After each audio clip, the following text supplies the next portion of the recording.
स्वागत है दोस्तों आपका हमारे चैनल ट्रांसपोर्ट गुरुजी में। और जैसा कि आप लोगों को पता है कि हमारा चैनल ट्रांसपोर्ट गुरुजी यूट्यूब का पहला लॉजिस्टिक और ट्रांसपोर्टेशन बिजनेस चैनल है, जहां पे कि मैं आपको हमेशा ट्रांसपोर्टेशन और लॉजिस्टिक के बारे में कुछ नई जानकारी देता हूं। दोस्तों आज का जो वीडियो है वो है ब्रोकर और ट्रक ओनर दोनों के लिए, कि दोनों अगर बिजनेस करते हैं तो दोनों आपस में, क्योंकि बिना ट्रक ओनर का ब्रोकर का बिजनेस नहीं चल सकता है और बिना ब्रोकर का ट्रक ओनर का भी हद तक बिजनेस नहीं चल सकता है। हाँ, 20-25% ट्रक ओनर ऐसे हैं जिनको किसी भी ब्रोकर का काम नहीं है, किसी भी कमीशन एजेंट का काम नहीं है, वो अपना बिजनेस खुद कर लेते हैं, अपने लिए बिजनेस खुद ढूंढ लेते हैं। बट 80 से 85% जितने ट्रक मालिक हैं उनको अपना बिजनेस चलाने के लिए कहीं ना कहीं कमीशन एजेंट, कहीं ना कहीं ब्रोकर का जरूरत पड़ता ही पड़ता है। तो आज मैं आपको इस वीडियो में वही बताने वाला हूं कि ट्रांसपोर्ट लाइन में ब्रोकर, ट्रांसपोर्ट ओनर, जो ट्रक ओनर होते हैं उनके साथ क्या उल्टा पुल्टा जो भी आप बोल लीजिए करते हैं, उनको किस तरह का प्रॉब्लम फेस करना पड़ता है। और दूसरे साइड में ट्रक ओनर के लिए भी बताऊंगा कि उनको ब्रोकर से, जो कमीशन एजेंट्स हैं, उनसे क्या प्रॉब्लम फेस करना पड़ता है और जनरल और भी किस तरह के प्रॉब्लम उनको फेस करना पड़ता है। तो आज मैं तकरीबन आपके पास 10 पॉइंट लेकर के आया हूं, जिसमें कि 5-6 पॉइंट्स हैं जो कि ब्रोकर से रिलेटेड है और 4-5 पॉइंट है जो कि ट्रक ओनर से रिलेटेड है। तो सबसे पहले हम चलते हैं दोस्तों ब्रोकर कमीशन एजेंट के ऊपर। जैसा कि मैंने बहुत सारे वीडियो में बताया कि ब्रोकर कमीशन एजेंट का बिजनेस करना कोई बड़ी बात नहीं है। लोग आराम से इस बिजनेस में एंटर कर सकते हैं, ज्यादा खर्चा भी नहीं होता है, क्योंकि यहाँ पे किसी तरह का कोई एसेट्स, किसी भी तरह का कोई लायबिलिटी नहीं आती है, ना ही किसी तरह का कोई इन्वेस्टमेंट का जरूरत होता है। 3,500, 4,000, 5,000 रुपए में आप आराम से शेयर्ड एक कमीशन एजेंट का बिजनेस स्टार्ट कर सकते हैं। तो इसमें प्रॉब्लम कहां कहां पे आता है दोस्तों, वो हम बात करते हैं। सबसे पहला जो प्रॉब्लम आता है कि अगर आप ट्रक ओनर से गाड़ी लेते हैं और वो गाड़ी आप किसी कस्टमर से लोड करवा करके भेजते हैं और अगर ट्रक ओनर के पास टाइमली वो पेमेंट एडवांस या फिर बैलेंस का नहीं जा पाता है, तो बहुत सारे ट्रक ओनर ऐसे होते हैं कि ट्रक को होल्ड कर देते हैं। अगर कमीशन एजेंट के पास पैसा नहीं होता और नहीं दे पाते तो ट्रक को होल्ड करते हैं। इस चक्कर में जो कमीशन एजेंट होते हैं उनका अपने कस्टमर के साथ रिलेशन खराब हो जाता है। तो ये एक सबसे बड़ा इशू है कमीशन एजेंट के साथ इस इंडस्ट्री में। नॉर्मली हर कमीशन एजेंट ये अपने लाइफ में फेस कर चुका है। खास करके आज का जो वीडियो नए जनरेशन के जितने लोग हैं जो इस बिजनेस में एंटर कर रहे हैं उनके लिए है ये वीडियो, क्योंकि उनको ये सारी जानकारी नहीं पता होगा, जबकि पुराने जितने बिजनेसमैन हैं उनको पता होगा। दूसरा हम बात करते हैं कि अगर आप ब्रोकर है और तकरीबन आपका बिजनेस महीने में 40 लाख रुपए का है, 1-1.5 लाख रुपए का पर डे का बिजनेस करना कोई बड़ी बात नहीं होती है इस इंडस्ट्री में। अगर आप ब्रोकरशिप का भी काम कर रहे हो तो 1-2 गाड़ी आप लगा दो तो आपका ऐसे ही 1-1.5 लाख रुपए का जो है अमाउंट बन जाता है। तो 40 लाख रुपए का अगर आप मार्केट में काम कर रहे हो महीने का, तो आप मान के रखो कि आपका जो है मार्केट में 6 से 7 लाख रुपया रखा रहेगा, वो टाइमली आपको नहीं मिलेगा। अगर आप ब्रोकर का बिजनेस स्टार्ट करना चाहते हो, कमीशन एजेंट बनना चाहते हो, तो आप अपने खाते में पहले इस तरह के अमाउंट जमा कर लीजिए, तभी आप इस बिजनेस में उतरिए। नहीं तो अगर आपके पास पैसा नहीं होगा तो आप 2, 4, 10, 15 गाड़ी लगाने के बाद आगे का बिजनेस नहीं कर पाओगे। इसके बाद है दोस्तों किसी भी तरह का जो डैमेजेज होता है ट्रक के अंदर, जनरली ट्रक चलाता ड्राइवर है और ट्रक का जो मालिक है वो इसके लिए लायबल होता है। बट अगर किसी भी तरह का कोई डैमेजेज होता है, छोटा मोटा डैमेजेज, तो वो पैसा जो है ब्रोकर के अकाउंट से काटा जाता है, ब्रोकर के पैसे से काटा जाता है, कमीशन एजेंट्स के पैसे से काटा जाता है। और ये पैसा कटवाने के लिए 90% ट्रक मालिक तैयार नहीं होते हैं। तो ये भी इस बिजनेस में, कमीशन एजेंट के बिजनेस में एक बहुत बड़ा प्रॉब्लम है।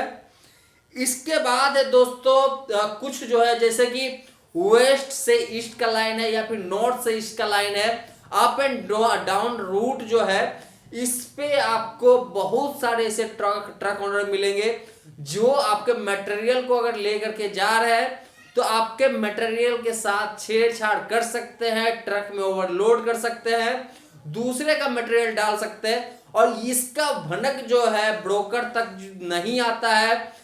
जो ट्रांसपोर्ट कॉन्ट्रैक्टर होता है उनको नहीं पता चलता ये चीजें, और बाद में जब पता चलता है ये सारी चीजें तो बहुत बड़ा नुकसान होता है, उनका अपने कस्टमर के साथ रिलेशन खराब होता है। तो ये भी एक बहुत बड़ा प्रॉब्लम है ट्रक ओनर और ब्रोकर के साथ। इसके बाद हम बात करते हैं दोस्तों, किसी भी ब्रोकर कमीशन एजेंट का कोई मार्केट वैल्यू नहीं बन पाता है, तो ये भी एक कारण है उनको मार्केट में ज्यादा डेवलप नहीं होने का।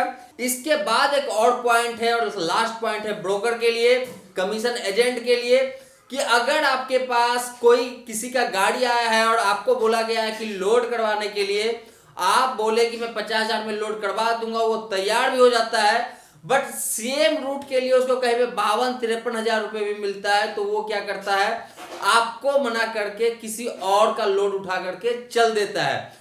तो ये भी इस इंडस्ट्री का सबसे बड़ा प्रॉब्लम है।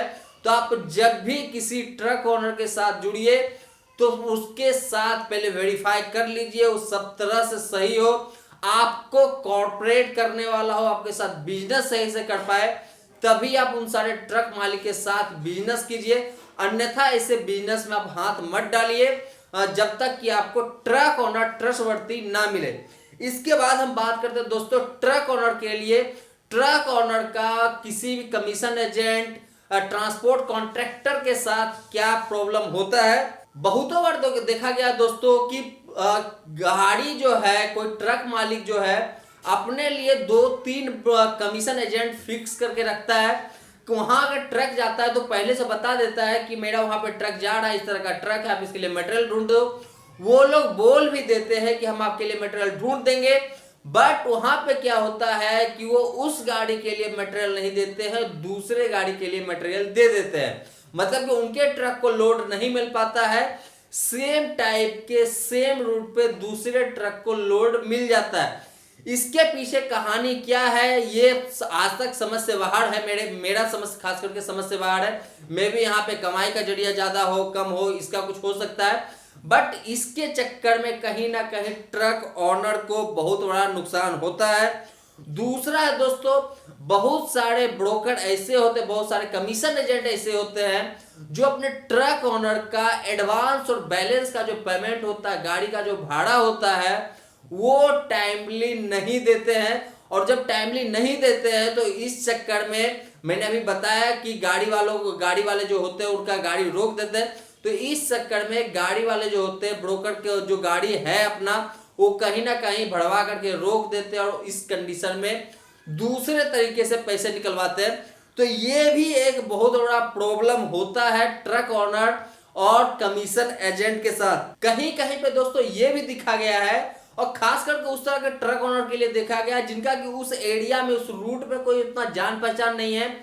लोग क्या करते हैं कि किसी ब्रोकर से, किसी कमीशन एजेंट से गाड़ी भरवा देते हैं। भरवाने के बाद जब पेमेंट की बात आती है तो सर अभी पेमेंट नहीं आया है, आज देंगे, कल देंगे, परसों देंगे, इस तरह से टरकाते रहते हैं। मटेरियल जाके डिलीवर हो जाता है और उनका जो पेमेंट है नहीं मिल पाता है। ऐसे आज के डेट में बहुत सारे ट्रक ओनर हैं, और मेरे ख्याल से जिनका रूट फिक्स नहीं है उनके साथ तो अपने लाइफ में इस तरह की चीजें जरूर हुई होगी। तो जब भी आप इस तरह से कहीं गाड़ी चलवाएं, कमीशन पे अपनी गाड़ी चलवाएं, तो ये सारी चीजों को देख लीजिए कि आपका सेटअप कैसा है, क्या उस रूट पे आपका काम है या नहीं, तभी आप उस रूट पे जो है गाड़ी वगैरह भिजवाएं, वरना उस रूट पे गाड़ी ना भिजवाएं। इसके बाद है दोस्तों कि बहुत बार ऐसा होता है कि ब्रोकर जो होता है, कमीशन एजेंट्स जो होता है, फ्लीट ओनर जो ट्रक के मालिक होते हैं, उनका जो पैसा बनता है उसमें अननेसेसरी जो अमाउंट होता है वो डिडक्ट कर लिया जाता है। कुछ ना कुछ बता करके पैसा वहां से डिडक्ट कर लिया जाता है, और वो जो है जस्टिफाइड नहीं हो पाता है सही से। इस बीच में बहुत बार ट्रक ओनर और ब्रोकर जो कमीशन एजेंट होते हैं उनके बीच आपस में लड़ाई भी हो जाती है। बट ये सारी जो चीजें हैं ब्रोकर और ट्रक ओनर के बीच में चलता रहता है। तो दोस्तों ये था 10 पॉइंट जो मैं लेकर के आया था। आज तक अपने वीडियो में कभी ये सारे पॉइंट में डिस्कस नहीं किया था, आज क्या है कि मेरे दिमाग में आया तो मैं आपके सामने लेकर के आया हूँ। तो दोस्तों कैसा लगा आपको ये वीडियो, मुझे जरूर बताइए। अगर आपके साथ भी कभी ऐसा कोई इंसिडेंट हुआ है तो आप मेरे साथ शेयर कर सकते हैं। और कमेंट में बता सकते हैं, मुझे इंस्टाग्राम पे शेयर कर सकते हैं। तो मिलते हैं दोस्तों फिर से अपने नए वीडियो में फिर से कुछ नए वीडियो के साथ, तब तक के लिए धन्यवाद।